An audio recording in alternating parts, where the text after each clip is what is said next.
Kyrie, the saga continues. I'll just put it that way. I just want, before he leaves the NBA, just give me one solid Kyrie season so we can see exactly what this talent means to the NBA, what we could have been witnessing all this whole period of time. That's all I want. I'm just selfish like that. I just want to see. I just want to see what we all assume the greatness of Kyrie on the basketball court could be.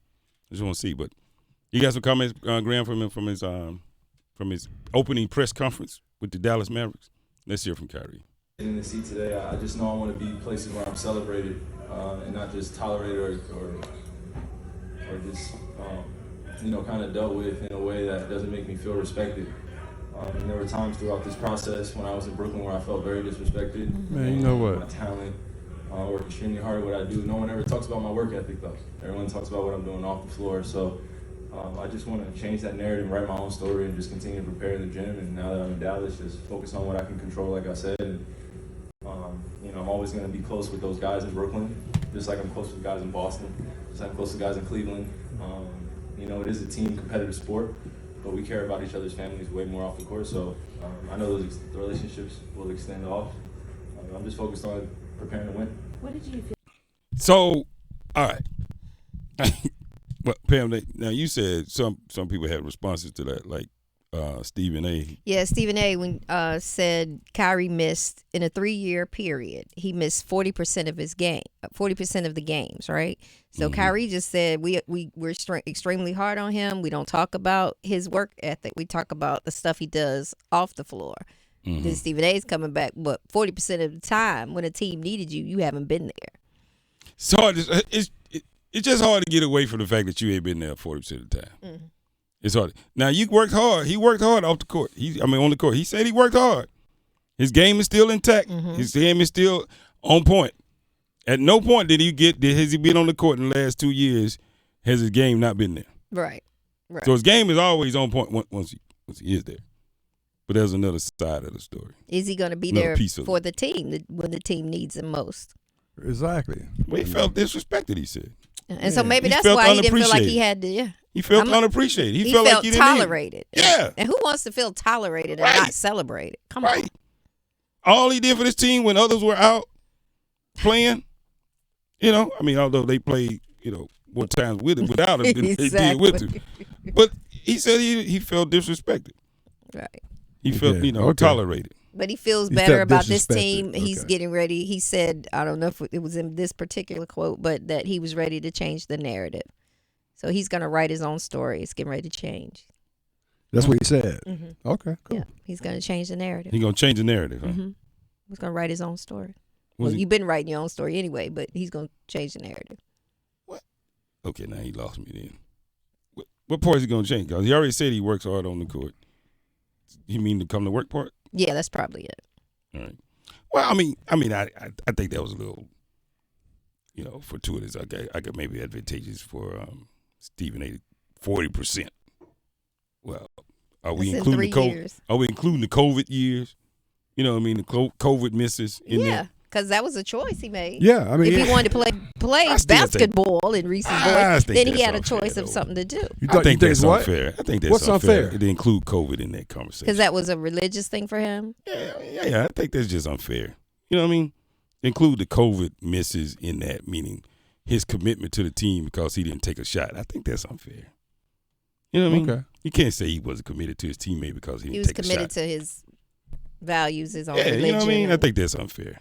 I think that's a cheap shot. Well, it's a cheap shot to other employees in the city of New York as well, I guess, or Brooklyn or wherever, because they had to abide by the same rules. Yeah, they had. Kyrie made a choice to not take the shot, so that was on him. Yeah, there's some people who work down the street at an apartment store. They took the shot where they worked. Some people didn't. It's the same thing. Right. But you can't say a person's not committed to his craft because he didn't take a shot. No, I think you speak on the times that he's been out. Well, that's what I'm saying. That's why I say you can't include that. Right. You know what I mean? So it depends. I don't know if that 40%, how much of that is I'm sure it's got to be most of it. It's got to be most of it. Well, I mean, it's 2 weeks. He took two weeks off because they stormed the Capitol. What is that about?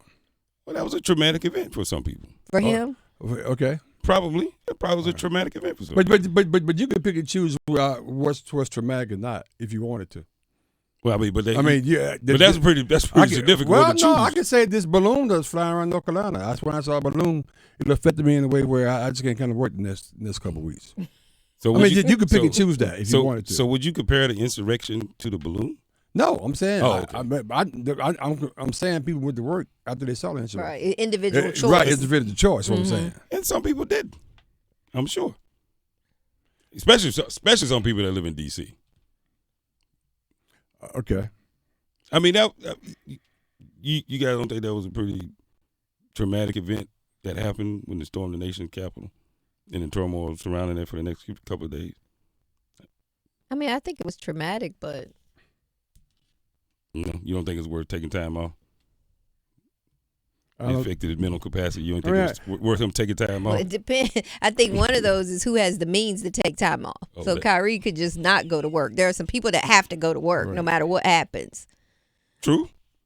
There are. And now, are they dedicated to their job, their gift, or now there would be because they some need people. the Now there would money? be some people that would say you don't have to. You do have personal time. You can take time off. If they have it to take. I would hope they do.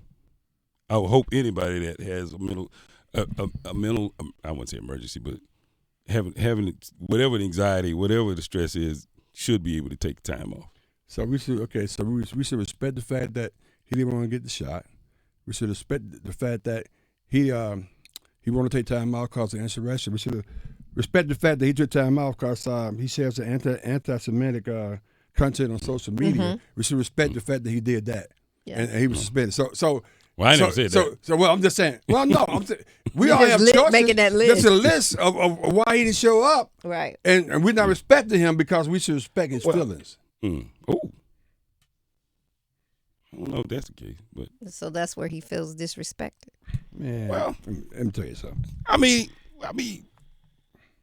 it's in some senses. I guess if you want to boil it down to you know, I guess he's right.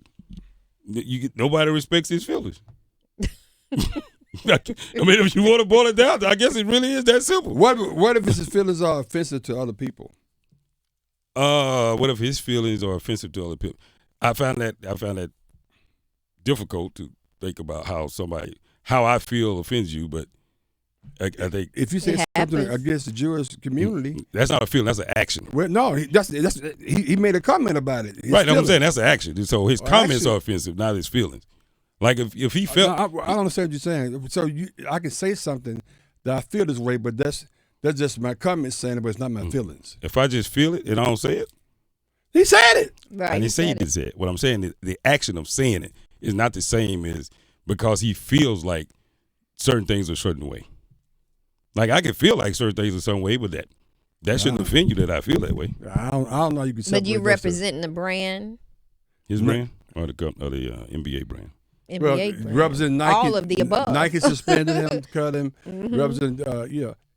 It's In the NBA, they came back. I don't know what. I still don't know whatever became of that. By the way, because at first he was going to have these meetings, he was going to do all this other stuff, and then I guess they had another conversation, and then all that went away.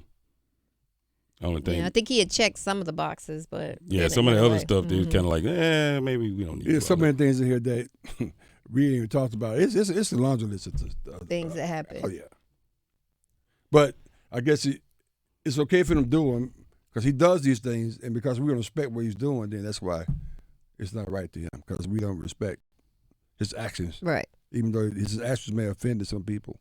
We talk more about what he does off the floor than what he does on the floor. Which is interesting, by the way. Yeah, we do talk a lot about what he does off the floor. But he said nobody talks about his work ethic. But we'll see. He said he's going to change the narrative in Dallas. He's going to change the narrative. So we'll see if he can make that change. What you got for him, G Money? Change going to come.